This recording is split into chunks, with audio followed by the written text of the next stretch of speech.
You're watching Swipe. Coming up on the show this week, the latest apps and gadgets that can help you stay safe on the streets. We test out one bit of tech employers are using to protect their staff. And the world's biggest football game is back. But is FIFA 16 a winner or a footy flop?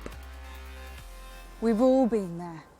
You're in an area you don't know too well, you're by yourself, and you're starting to feel a little bit vulnerable. It's enough to put anyone on edge. But what apps and gadgets are there to help us feel and stay safe? Angela's been taking a look. Rebecca Pick is hoping her invention will help keep girls and women safe from sexual assaults.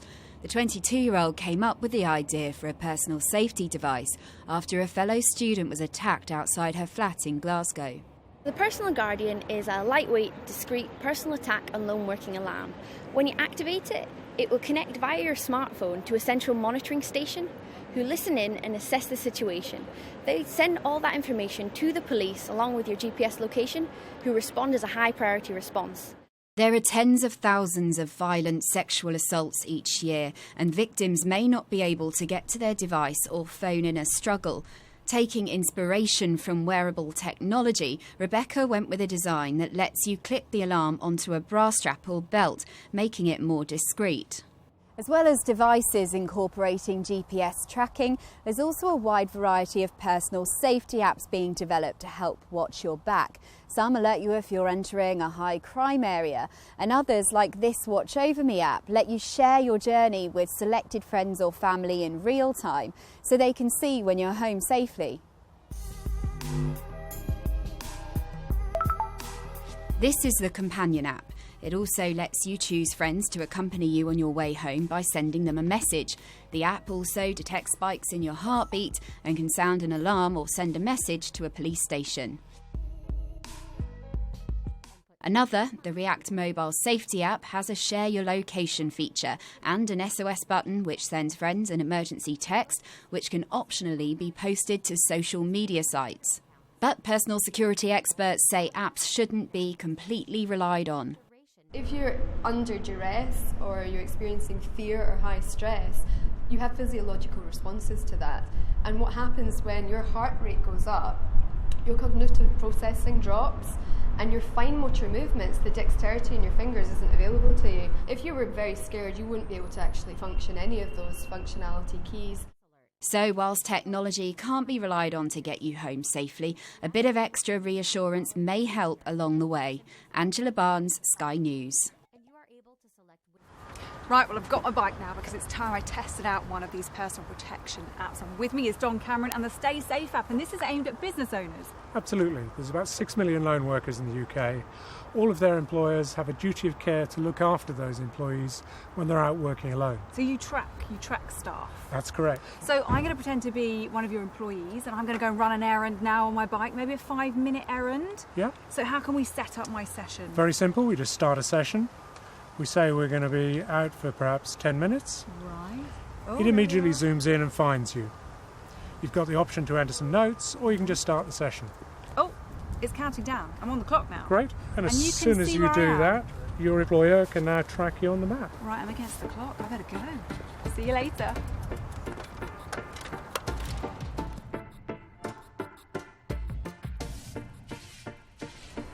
What is up here?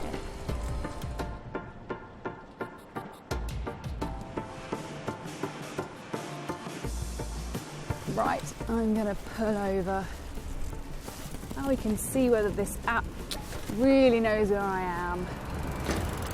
Now, I'm really not too sure. I'm not too familiar with this area, so I'm going to pretend I'm lost. Let's see what this app does. So I guess it's panic. Are you sure? Yes, panic. Now this should be telling Don that I need some help. Hi there, Gemma. See, you just pressed the panic button. Is everything okay? Okay. Right, we'll be around to pick you up in a couple of minutes.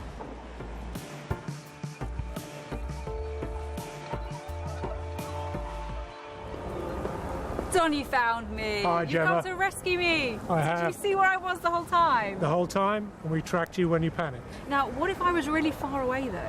Depends on what your employer wants to do. They could either dispatch a colleague to look for you or the emergency services. And what if I don't want to be tracked? You're only tracked when you as the employee want to be tracked. All right, good to know. Now, before our games review with Holly, here's a roundup of some of this week's tech news.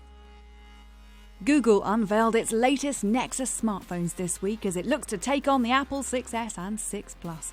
The company says the Nexus 6P carries its best ever camera. It can take photos at 30 frames a second. Both of the new handsets are cheaper than the latest iPhone offerings from Apple. While we're talking Apple, a record 13 million iPhone 6S and 6S Plus phones were bought on the first 3 days they went on sale last week. Apple boss Tim Cook described it as phenomenal. The new 6S has a better camera, faster processor, and a pressure-sensitive screen for the first time.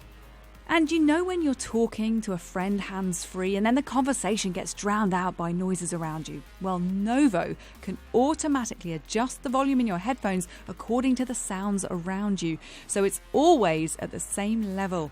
Adaptive Sound Technologies has been raising money through crowdfunding on Indiegogo to get the device to market. Now, the world's biggest football game is back.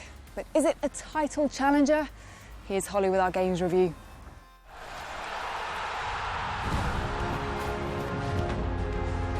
This year, FIFA 16 is slightly slower, although you compare it next to FIFA 15, you probably won't notice the difference. There are a couple of changes on the pitch. They're quite slight though, and they're also kind of double-edged. So the goalies have been fixed. They're a lot better this time, but sometimes they can be a little too good and make things quite difficult for you.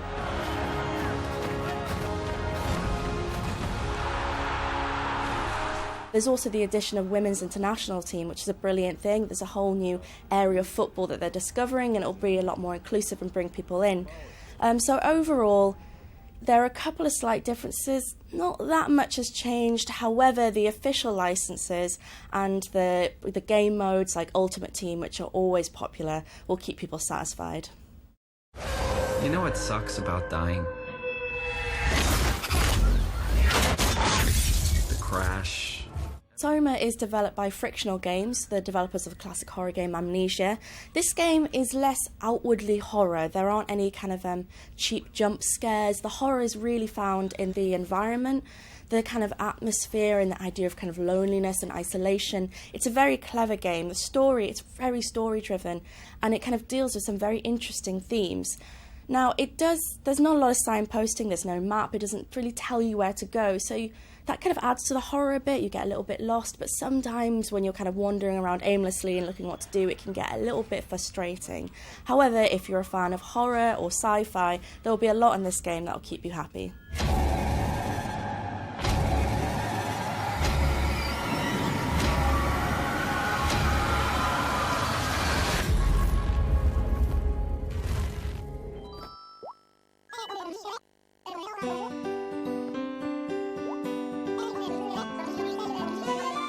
Animal Crossing Happy Home Design has all the charm that's found in the rest of the series. However, it's a bit different. Instead of this time just being part of a town, you are actually an employee of Tom Nook at a design. You design people's homes and to whatever they want. No, there's no way of really failing this game. You know, you can't complete the homes without the things that clients have given you.